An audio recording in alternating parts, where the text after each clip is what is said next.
So, I wanted to share some of the books that I just bought off of Amazon.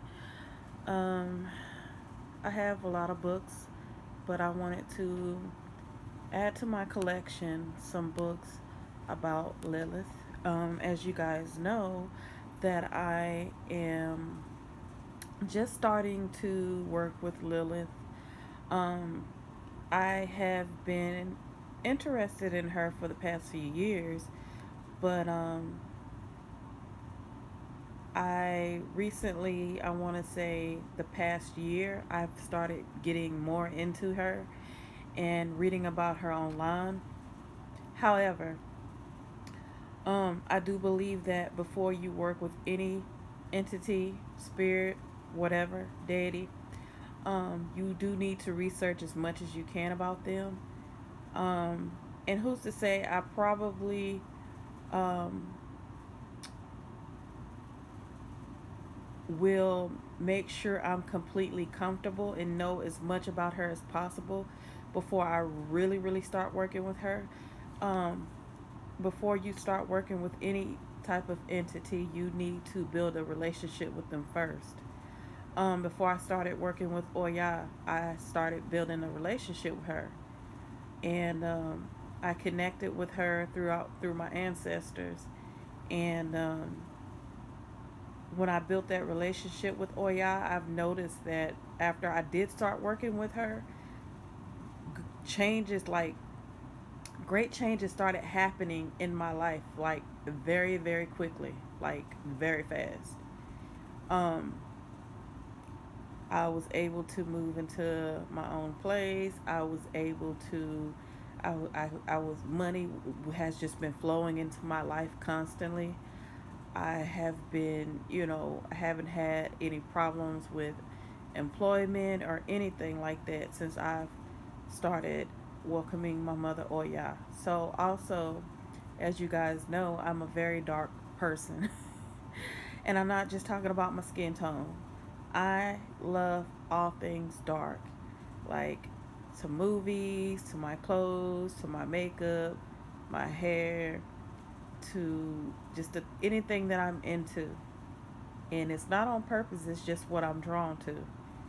What I like about Lilith is she is someone who is very much her own person.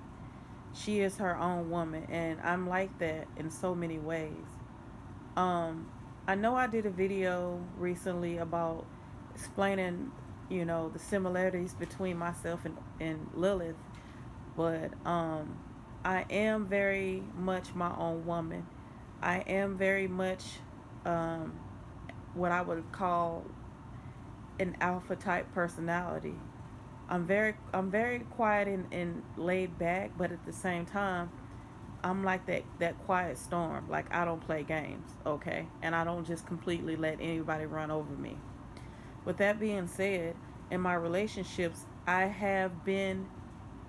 um I have played submissive roles, and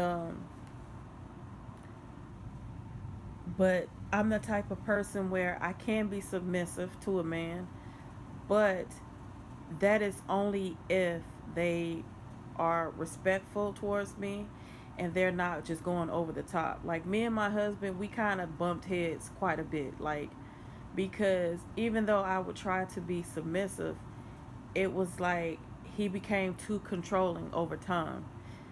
Because I'm a Pisces woman, so naturally I like to feel protected by a man. I like to feel like I'm being taken care of. But one thing about me is I can't give someone complete control over me all the time. Okay? And that's where my Lilith energy comes to. So, with that being said, this is one of the books that I got, and I think I got 3 books um, dealing with Lilith. And this is one of them. It's called Welcoming Lilith, Awakening and Welcoming Pure Female Power. And I like to research every book that I get. And this just goes into, you know, what it's like, what she's like, and excuse me, and I think it starts to go into how you would be able to work with her and stuff like that. But it talks about her being a shadow woman and all of that stuff. And right here it says Lilith is a woman who exposes the truth, and I can definitely relate to that. So when I read this, and these none of these books are very big books, so it's not gonna take me long at all to read this. I'll probably get started with it either tonight or tomorrow. I probably read some of it tonight because I'm so excited. And this is the lady that wrote it, and it just goes into, you know, about, I guess, the author and what she's talking about in the book. So that's one of them. Very excited.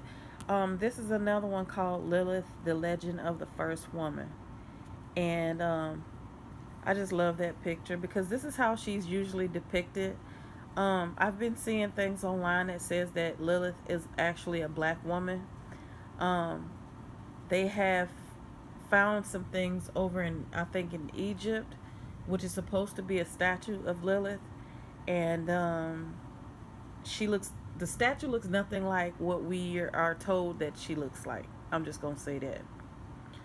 But anyway, she's usually depicted as someone who has very pale skin and red hair, like this one in the picture. So this is just talking about a lot of the legends, I guess, like a lot of the things that were said. And I'm into poetry. I like to write poetry. I like to read poetry. So this what this kind of look like is it has.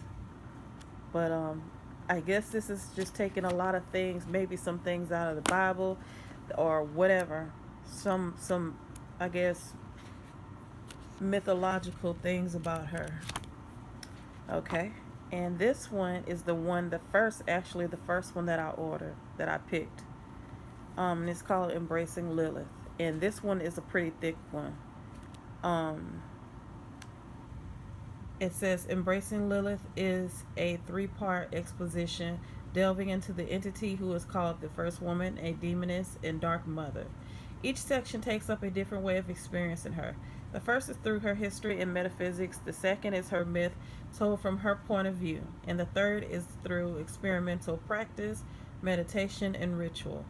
It is an intimate look into the much maligned or maligned,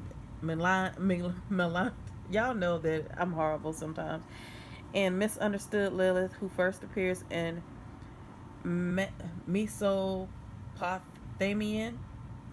epics and Hebrew legend. Through this book, you will come in contact with Lilith, and in doing so, learn a great deal about yourself along the way. Y'all, I did really good in English and reading literature in school. All throughout school, I did really good.